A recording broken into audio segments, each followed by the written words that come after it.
Assalamualaikum warahmatullahi wabarakatuh.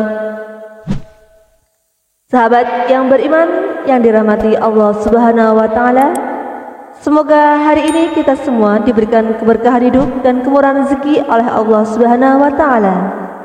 Amin ya rabbal alamin. Kali ini akan berkisah tentang sejarah Palestina, kota hijrah, kota tempat bermula dan peradaban manusia. Palestina memiliki sejarah yang sangat panjang, terbentang dari zaman para nabi hingga masa kini. Sejarahnya penuh dengan kisah heroik, diukir dengan tinta perjuangan di atas lembaran penaklukan yang bergulir dari satu masa ke masa selanjutnya. Dari satu umat ke umat berikutnya, ia selalu menjadi tanah rebutan yang di akhir peradaban akan dibenamkan oleh pejuang yang telah ditakdirkan. Palestina adalah bukanlah sekedar sebidang tanah. Konflik yang hari ini kita saksikan bukanlah soal perebutan tanah dan kekuasaan. Ia adalah akidah, hamparan bumi yang tidak bisa lepas dari sejarah Islam dan kaum muslimin. Nafasnya adalah ketauhidan. Maka ketika atmosfer kesyirikan, kejahiliahan, dan kedoliman tersebar di atasnya, akan didatangkan para penakluk untuk membebaskannya, menjernihkan kembali udaranya. Perjuangan adalah denyutnya nadinya. Yerusalem adalah jantungnya dan Al-Aqsa adalah garis merah. Demikian Erdogan menyebut Al-Aqsa baru-baru ini, tahun 2021, sebagai respon terhadap Amerika yang menyatakan dukungan penuh dengan Israel yang berniat. Sejarah Palestina, khususnya Baitul Maqdis dan lebih khusus lagi Masjidil Aqsa, dimulai bersama dengan kehidupan itu sendiri. Dilakoni oleh nenek moyang seluruh umat manusia, Nabi Adam alaihissalam. Masjidil Aqsa dibangun oleh Nabi Adam alaihissalam setelah beliau membangun Ka'bah sebagai bangunan pertama di atas muka bumi sesuai perintah Allah. Diriwayatkan dari Abu Dzar Al-Ghifari radhiyallahu an, ia berkata, "Aku bertanya kepada Rasulullah tentang masjid pertama yang diletakkan di bumi. Beliau menjawab, Masjidil Haram. Aku bertanya, lalu masjid apa? Beliau menjawab, Masjidil Aqsa. Aku bertanya, berapa lama rentang waktu di antara keduanya? Beliau menjawab, selama 40 tahun. Setelah itu bumi adalah masjid bagimu. Maka di mana saja sholat menjumpaimu, sholatlah." Ditambahkan dalam riwayat Bukhari karena keutamaan di dalamnya. Hadis riwayat Bukhari, Muslim, dan An-Nasa'i.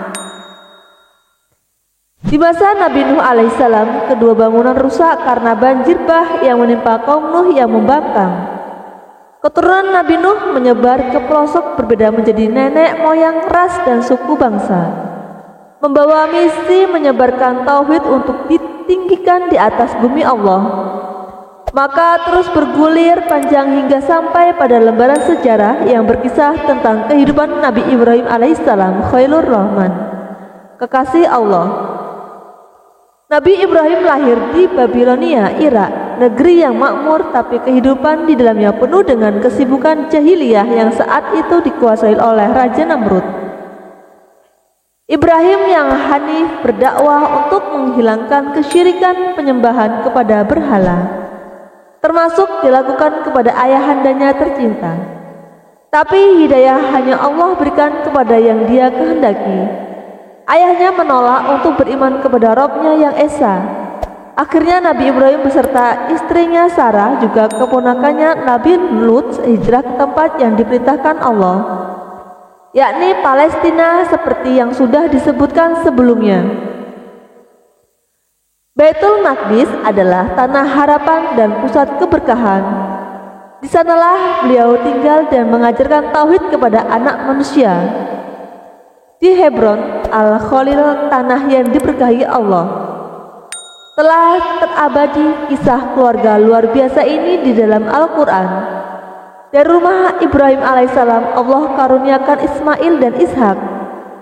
Ismail kecil yang Allah perintahkan untuk ditarbiyah di negeri yang kelak menjadi tanah petunjuk seluruh alam. Sedangkan Ishak bertumbuh di tanah penuh keberkahan juga untuk seluruh alam.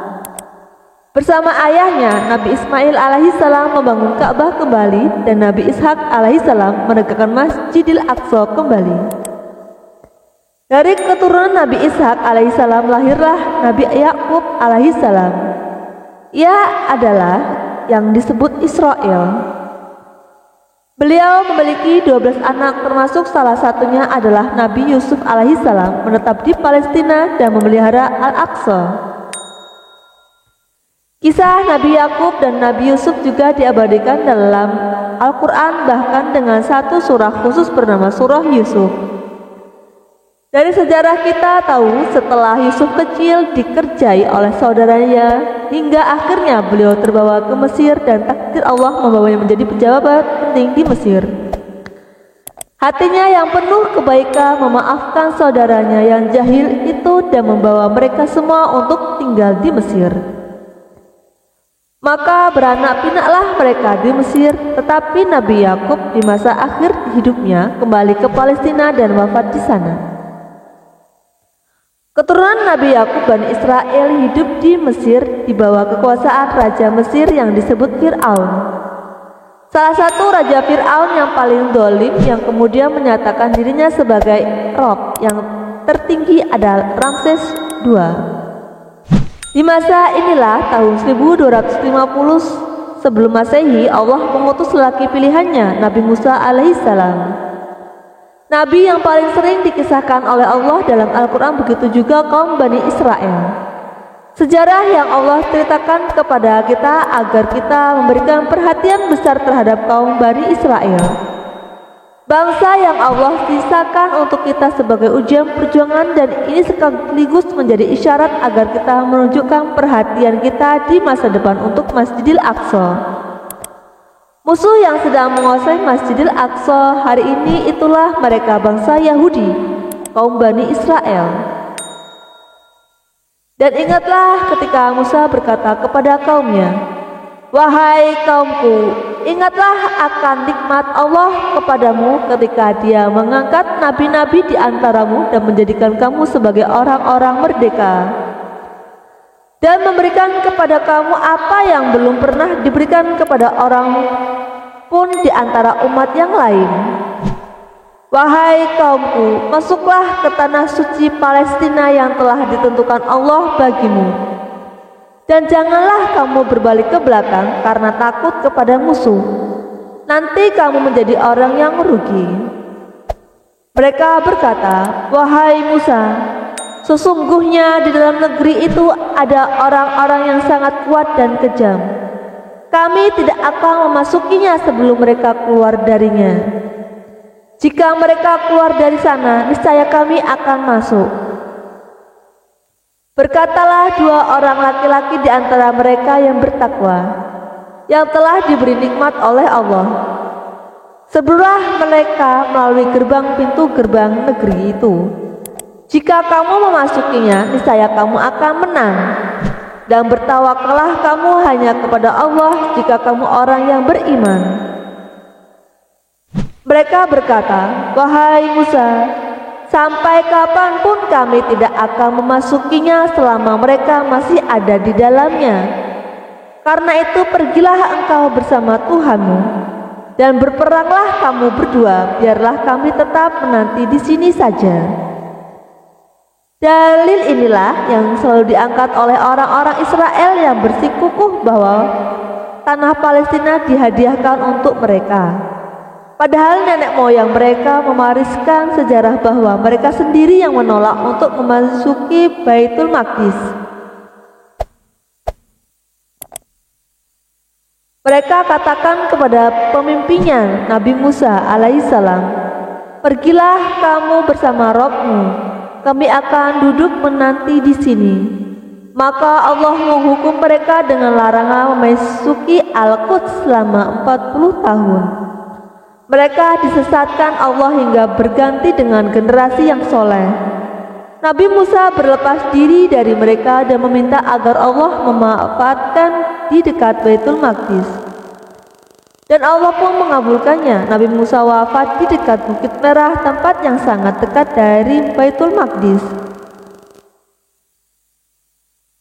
Mentadaburi ayat di atas membawa kita kepada sebuah refleksi pemikiran tentang apa yang terjadi hari ini pada Baitul Maqdis. Di antara kita kadang ada celetukan, untuk apa kita pusing memikirkan Palestina, sementara hidup kita saja sulit, atau sentilan, biarlah kita menunggu di sini saja. Cukuplah pejuang-pejuang di sana yang membebaskan Al-Aqsa. Tidakkah itu mirip dengan jawaban Bani Israel saat diseru oleh Nabi Musa untuk merebut kembali Baitul Maqdis atas perintah Allah? Hari ini masih hidup ternyata ruh Bani Israel. Sebut saja Israel milenial. Tapi sunatullah Baitul Maqdis akan terbebaskan. Kalaupun pemikiran-pemikiran Israel itu masih ada, Allah akan ganti kaum itu dengan generasi yang baru, para murabitun. Wallahu a'lam bishawab. Wassalamualaikum warahmatullahi wabarakatuh.